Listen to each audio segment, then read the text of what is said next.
Siang Bapak dan Ibu semua. Hari ini saya akan melakukan wawancara dengan pimpinan sekolah. Di sini saya akan bertanya kepada Ibu ini bagaimana menerapkan nilai-nilai kebajikan yang selama ini diterapkan di sekolah. Langsung saja untuk kesempatan ini saya akan berbincang-bincang dengan kepala sekolah kita. Selamat siang Ibu. Selamat siang Pak. Bagaimana kabarnya hari ini Bu? Sehat Pak. Ya, sehat luar biasa ya Bu. Bisa mengganggu waktunya sebentar Ibu? Boleh Pak, sebentar aja, kalau lama-lama nggak bisa Pak ya. Ya, dan sebentar saja Bu. Di sini kita akan melakukan diskusi. Di sini akan saya bertanya dengan Ibu bagaimana cara-cara Ibu dalam mengidentifikasi kasus-kasus dan menentukan nilai-nilai kebajikan yang selama ini Ibu lakukan. Boleh diberikan gambaran kasus seperti apa Bu? Pak, begini Pak ya, sedikit ya saya cerita, yaitu tentang sekolah saya yang saya pimpin, yaitu memiliki ada 8 guru honor, guru kelas Pak. Ada 4 guru kelas, 4 guru bidang studi. Jadi pada tahun 2022 ada juga penerimaan guru P3K Pak. Jadi setelah menerima guru P3 itu ada 2 guru honor yang sangat menyedihkan, karena kedatangan guru honor guru P3K membuat guru honor sementara bisa dirumahkan Pak, ataupun sangat disayangkan sekali Pak. Kenapa? Karena sudah mengabdi 10 tahun lamanya. Jadi hal tersebut termasuk dilema buat saya. Jadi saya Pak sebagai kepala sekolah, saya mengambil keputusan yang terbaik buat guru P3K dan guru honor. Ya, kira-kira itu dalam menyikapi hal tersebut, maksudnya guru P3K ke sekolah guru tersebut kan harus memberikan 2 kelas dan selama ini diampu oleh guru honor seperti itu ya. Ya, jadi dalam menyelesaikan kasusnya ini, kira-kira hal apa yang pertama sekali Ibu lakukan terhadap kasus tersebut? Jadi dalam hal ini Pak, saya akan mengadakan rapat dengan guru-guru beserta memberikan timbangan yang terbaik buat guru honor dan buat guru P3K, bahwa di mana P3K harus mengajar di kelas, sementara buat guru honor jadi saya tempatkan sebagai sebagian di kepala perpustakaan, dan satu lagi mungkin sebagai guru bidang studi yang lain, ataupun mengampu kelas-kelas yang tidak ada guru kelasnya sewaktu ada urusan Pak. Iya, baik sekali kebijakan yang Ibu ambil seperti itu. Jadi langkah-langkah atau prosedur yang Ibu lakukan itu seperti apa Ibu dalam menyikapi hal tersebut? Dalam hal yang untuk mengatasi langkah-langkah tersebut Pak, jadi saya ambil ataupun saya berkoordinasi dengan dinas pendidikan dan melakukan komunikasi bagaimana mengambil keputusan untuk jalan terbaiknya Pak. Seperti itu. Oke Bu, dalam menyikapi hal tersebut Ibu lakukan koordinasi dengan atasan untuk mencapai keputusan yang tepat. Jadi hal-hal yang selama ini yang Ibu anggap efektif dalam pengambilan keputusan itu seperti apa?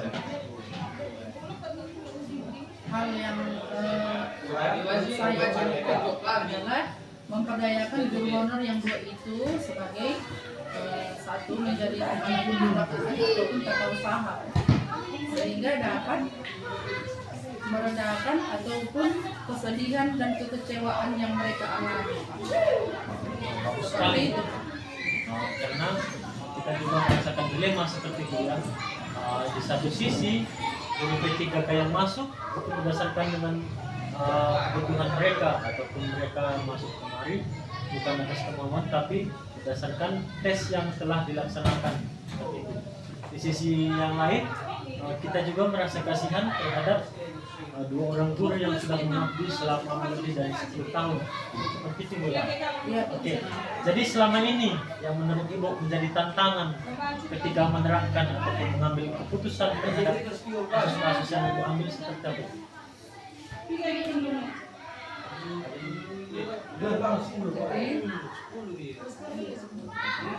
tantangannya adalah saya takut kalau keputusan yang saya ambil membuat beberapa pihak sangat kecewa.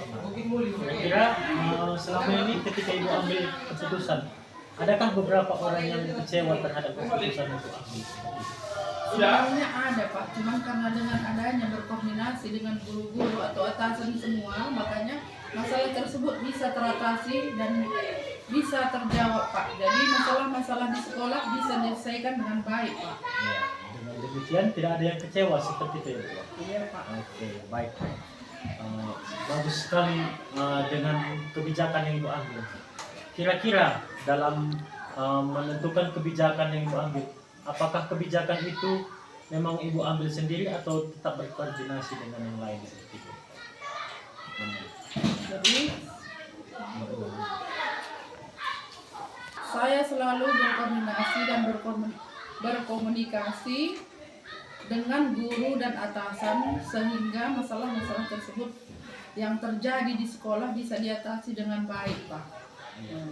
Jadi itu dia Pak. Saya berkoordinasi dulu dengan atasan. Baru itu bisa dirapatkan di sekolah supaya bisa selesai permasalahan yang ada di sekolah. Begitu Pak. Kira dibuat seperti di jadwalnya yang dia dalam pengambilan keputusan. Iya Pak. Karena keputusan itu harus memiliki prinsip rasa keadilan terhadap semua orang seperti itu dia. Ya. Kemudian, apakah ada orang ataupun yang menjadi idola Ibu dalam mengambil keputusan dari kasus-kasus dilema etika yang Ibu alami selama menjadi pimpinan di sekolah ini? Ya, jadi seseorang yang selama ini Pak untuk mempermudah dan membantu ataupun guru adalah atasan yaitu pengawas dan kepala bidang GTK Pak. Itu yang saya Jadi Ibu saya idolakan Pak. ikuti prosedur seperti itu ya, tidak mengambil keputusan secara sepihak tapi tetap berkoordinasi dengan atasan baik itu pengawas ataupun bidang pembinaan GTK seperti itu ya. Oke, baik. Dari hal tersebut yang telah Ibu sampaikan, apa pengalaman Bapak Ibu ambil dari mengambil keputusan kebijakan dari dilema etika yang Ibu ambil? Dari pelajaran yang saya ambil yang sudah terjadi di sekolah ini Pak, jadi adalah yang harus dapat dipertimbangkan adalah keputusan yang diambil dengan memberikan rasa adil dan nyaman kepada berbagai pihak Pak, supaya tidak ada terjadi kekecewaan. Seperti itu Pak yang saya ambil untuk menyelesaikan supaya keputusan dilema etika bisa dilaksanakan. Sejauh ini Bu, ketika berjalan ini tahunnya, apakah ada rasa kecewa dari guru honor yang telah dibuat menjadi kepala perpustakaan ataupun diperdayakan menjadi guru lain seperti itu? Menurut saya Pak, setelah diadakan rapat ataupun keputusan itu, mungkin guru-guru yang ataupun guru honor tidak ada lagi yang merasa kecewa Pak. Jadi sudah bisa menerima keputusan. Sudah bisa menerima keputusan yang kita ambil di dalam sekolah ini Pak. Ya, terima kasih Bu. Berarti Ibu sudah dapat menerapkan kebijakan dengan rasa adil dan rasa kasihan terhadap orang-orang ataupun guru-guru yang mengajar di sekolah ini, seperti itu ya Bu. Iya Pak. Ya, baik, terima kasih Bu, terima kasih atas waktunya. Mudah-mudahan dalam pengambilan kebijakan ke depannya kita dapat lebih mempertanggungjawabkan lagi dan dapat memberikan rasa aman dan kenyamanan terhadap bawahan kita sehingga keputusan yang kita ambil dapat bermanfaat bagi semua orang. Terima kasih Bu. Selamat siang Ibu. Selamat siang Pak. Terima kasih waktunya. Terima Salam. Oke, selamat siang Bapak dan Ibu, salam dan bahagia. Kali ini saya akan melakukan wawancara yang kedua terhadap kepala sekolah saya. Di sini kepala sekolah saya akan menceritakan bagaimana Ibu ini, Ibu Sri Bonaria, mengambil kebijakan-kebijakan keputusan yang berbasis nilai-nilai kebajikan. Langsung saja, selamat siang Ibu Sri Bonaria. Iya, selamat siang Pak. Bagaimana kabarnya Ibu? Baik Pak. Ya, baik, luar biasa Ibu. Di sini saya ingin meminta waktu sebentar Ibu. Ini saya akan melakukan wawancara terkait dengan pengambilan keputusan yang diambil di sekolah ini. Ini saya akan bagaimana kasus yang diambil dalam. Iya, nilai keputusan yang saya ambil di sekolah ini yaitu terkait dengan nilai siswa. Terkadang ketika kita melaksanakan ujian, contohnya penilaian akhir semester, ada siswa yang mendapat nilai tidak mencapai KKM, Pak. Jadi nilai itu otomatis akan berpengaruh kepada siswa itu berikutnya. Contohnya karena nilai yang tidak mencapai KKM itu, siswa tersebut bisa tinggal kelas. Jadi kebijakan yang saya ambil ketika guru-guru sudah mengumpulkan nilai itu dan ternyata nilai itu tidak mencapai KKM, saya meminta kepada guru untuk memberikan tugas tambahan kepada siswa agar tadinya nilai siswa yang belum mencapai KKM boleh dinaikkan supaya mencapai nilai KKM. Kira-kira Ibu, dalam kasus ini dilema apa yang Ibu rasakan? Dilema yang saya rasakan, jika nilai siswa itu tidak dinaikkan dan siswa itu akan tinggal kelas, otomatis nama baik sekolah tidak terjaga. Setelah itu Pak, waktu setahun itu untuk mengulangi itu bukan waktu yang cepat, itu waktu yang lama. Jadi menurut saya, ketika siswa itu ada yang tinggal kelas dan dia harus mengulang selama 1 tahun, kesuksesannya itu ibaratnya sudah terlambat selama 1 tahun Pak. Jadi itulah dilema yang saya rasakan sehingga saya mengambil kebijakan untuk berusaha menaikkan nilai siswa supaya mencapai nilai KKM.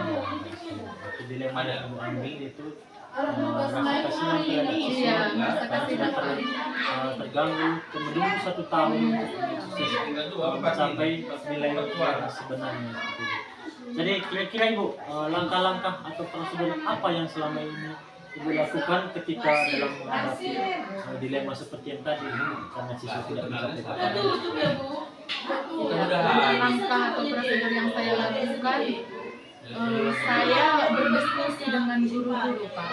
Nah, meminta solusi juga kepada guru-guru apa jalan keluar yang bisa kita ambil supaya peserta didik kita ini nilainya bisa meningkat. Jadi bagaimana Ibu? Menurut Ibu, efektifkah cara yang Ibu lakukan dan guru-guru lakukan dengan menaikkan nilai siswa? Apakah efektif seperti itu? Menurut saya, yang saya lakukan sudah efektif Pak, karena saya tidak mengambil keputusan sendiri, tetapi saya berdiskusi dengan guru-guru yang lain. Dan yang kami lakukan juga untuk peserta didik ke depannya, untuk menjaga integritas sekolah juga Pak. Tidak terjadi stagnan ataupun terhenti sejenak untuk supaya mencapai, sedangkan cara yang lain bisa dapat kita lakukan untuk kedepannya misalnya seperti itu kan Bu. Oke, dalam hal ini Bu, yang menjadi tantangan dalam menurut Ibu dalam menerapkan kebijakan seperti ini menaikkan KKM itu seperti apa? Ya, tantangan yang saya hadapi, ya, terkadang siswa itu ketika dia mendapat nilai yang tinggi, dia merasa bahwa cara belajar saya yang seperti ini saja sudah bisa memberikan nilai yang tinggi kepada saya. Padahal sebenarnya nilai yang dia dapat itu tidak tinggi, Pak. Jadi motivasi belajarnya sedikit berkurang. Jadi saya meminta kepada guru untuk memberikan pemahaman kepada peserta didik bahwa nilai yang sebenarnya diperolehnya itu sebenarnya belum memenuhi KKM.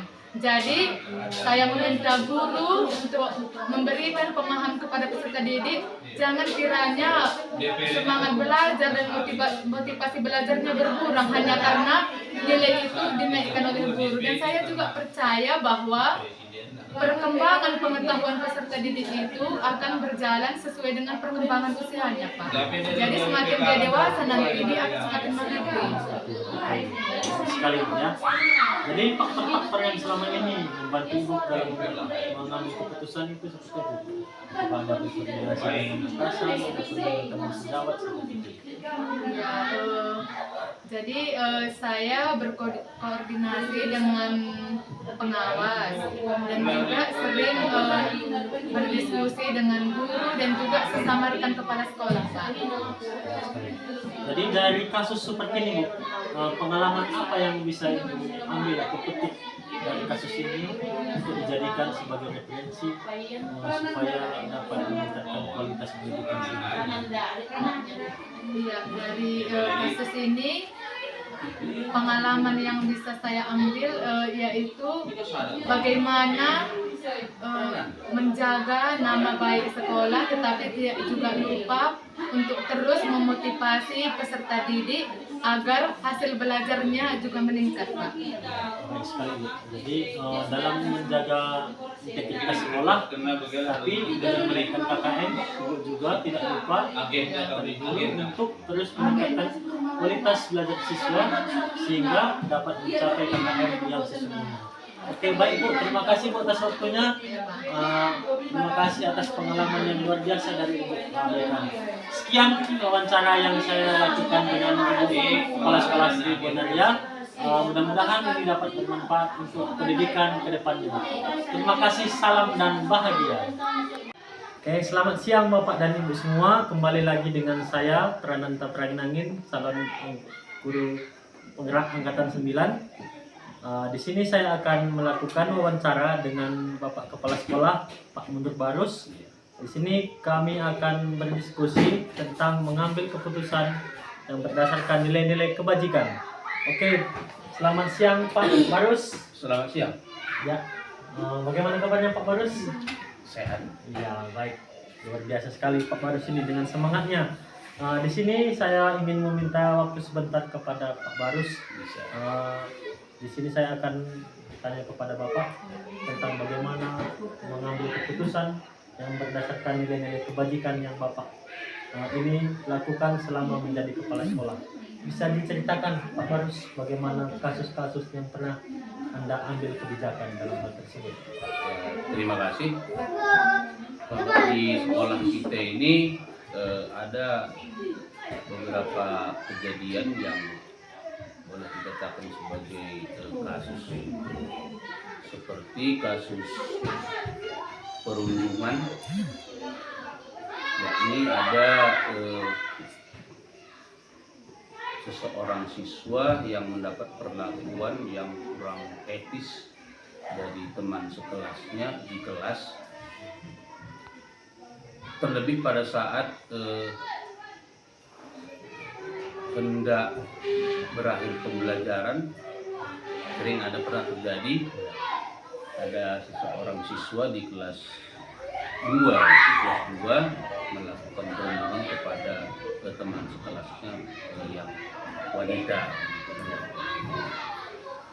Jadi dengan adanya kasus tersebut, tentunya kita terlebih dahulu bermusyawarah antar guru, terlebih kita dulu memanggil guru kelas, bagaimana kira-kira pendapat guru kelas mengenai tipe-tipe ataupun sifat-sifat khusus daripada siswa tersebut yang melakukan perundungan itu, supaya kita dapat mengambil langkah-langkah sesuai dengan yang kita butuhkan begitu. Itu dulu awalnya. Baru setelah kita menerima masukan dari guru kelasnya, tentunya kita juga bermusyawarah dengan seluruh guru yang ada di sekolah ini. Nah, itulah kira-kira yang langkah-langkah yang kita lakukan. Ya, baik. Jadi langkah-langkah yang Bapak ambil melakukan koordinasi dengan guru kelas Dan seluruh guru di yang sekolah. ada yang terkait perlindungan tersebut. Jadi kira-kira dalam pengambilan keputusan seperti apa yang Bapak ambil sebagai pimpinan di sekolah dalam mencegah terjadinya perlindungan tersebut, Pak? Tentunya kita melakukan hal-hal yang bersifat preventif. Kita ini kan masalah kepribadian ya, masalah akhlak. Jadi kita memberikan pemahaman terhadap seluruh siswa. Dengan kejadian tersebut kita membuat pemahaman kepada seluruh siswa bahwa tindakan-tindakan yang tergolong dalam perbuatan perundungan ini suatu hal yang memalukan. Suatu hal yang memalukan yang tidak sewajarnya dilakukan oleh seorang anak yang baik. Begitulah yang kami berikan. Sebentar lagi adalah juga selanjutnya khusus yang kebetulan yang kasus yang terjadi ini juga kita memanggil orang tuanya kiranya supaya ada hubungan kerjasama kolaborasi antara pihak sekolah dengan orang tua. Kiranya apa yang kita tekankan, norma-norma nilai-nilai kebajikan yang kita tekankan di sekolah kiranya dilakukan juga di dalam lingkungan rumah tangganya. Itu tindakan kita, Pak. Kira-kira Pak Barus, Iya. tantangan yang Anda rasakan dalam penerapan misalnya dalam berkoordinasi dengan orang tua ataupun dengan guru-guru yang ada di sekolah itu bagaimana Pak? Apakah ada tantangan yang Bapak rasakan? Kalau antara kita dengan rekan-rekan guru tidak ada tantangan, boleh dikatakan tidak ada tantangan karena setiap guru terlihat antusias dan peduli terhadap penegakan nilai-nilai kebajikan dalam pribadi siswa di sekolah ini. Namun kalau untuk hubungannya dengan orang tua, mungkin dalam kehidupan orang tua di rumah itu banyak berbagai kesibukan. Ini kalau ada beberapa kali yang kita lakukan, terkadang orang tuanya ini tidak ada waktu, begitu menunda kehadirannya di sekolah, begitu. Dalam hal ini Pak Barus, dalam pengambilan keputusan Bapak yang ambil memanggil orang tua seperti itu, apakah ada faktor-faktor yang menghambat Anda dalam melaksanakan hal tersebut melalui orang tua seperti itu? Kalau hambatan dalam hal penyampaian sebenarnya tidak ada, hanya itu tadi perbedaan pandangan antara kita pihak sekolah dengan orang tua mungkin karena mungkin orang tua mempunyai anggapan bahwa masalah pendidikan di sekolah itu memang sepenuhnya tanggung jawab daripada guru ataupun kepala sekolah, itu mungkin itu, sehingga seperti sudah kita katakan tadi di depan, ada beberapa orang tua yang kita panggil termasuk dalam usaha penyampaian pendapat, satu misi untuk menanamkan nilai-nilai kebajikan dalam hubungan dengan perundungan ini. Ada banyak orang tua yang tidak hadir. Jadi rencana-rencana yang akan Bapak terapkan dalam sekolah dalam mencegah perlindungan itu seperti apa Pak? Apakah sudah ada yang ditetapkan dengan guru di sini atau dengan orang tua? Jadi kita sudah berkoordinasi terlebih untuk seluruh guru kelas dan demikian juga guru bidang studi terlebih agama. Kita menyangkutkan bahwa kegiatan perbuatan penyimpangan yang tergolong dalam perundungan ini kita tekankan bahwa suatu hal yang seharusnya kita hindari dari sejak kita anak-anak sebagai siswa masih dalam jenjang tingkat SD seperti ini, dan kemudian kepada ibu dan bapak guru agama, guru bidang studi agama, kita sampaikan bahwa supaya ini dikaitkan dengan suatu keimanan ataupun perbuatan-perbuatan yang tidak diinginkan dalam ajaran agama begitu. Baik Pak, dari kasus tersebut pembelajaran apa yang Bapak bisa ambil dalam menyikapi mengambil keputusan dalam menghilangkan atau mencegah perundungan yang terjadi di sekolah Anda? Yang kita dapatkan bahwa segala sesuatunya itu saling kerjasama, saling berkolaborasi, dan saling menyampaikan, saling terbuka dalam permasalahan yang ada di sekolah ini. Harus seluruh komponen, semua guru harus mempunyai semangat dan pandangan yang sama, dan bagaimana sehingga kedepannya tindakan-tindakan perundungan ini kita minimalisir dari sini ke depan begitu. Baik, baik sekali jawaban Bapak dan komitmennya terhadap mencegah terjadi perundungan di sekolah. Baik, terima kasih Pak Barus atas kesempatannya. Semoga sekolah kita tetap maju dan berintegritas untuk mencerdaskan anak bangsa. Sama-sama. Oke, terima kasih saya ucapkan kepada kita semua. Inilah hasil dari wawancara kami dengan Pak Mundur Barus sebagai kepala sekolah di sekolah ini. Semoga dapat bermanfaat untuk kita semua. Salam dan bahagia.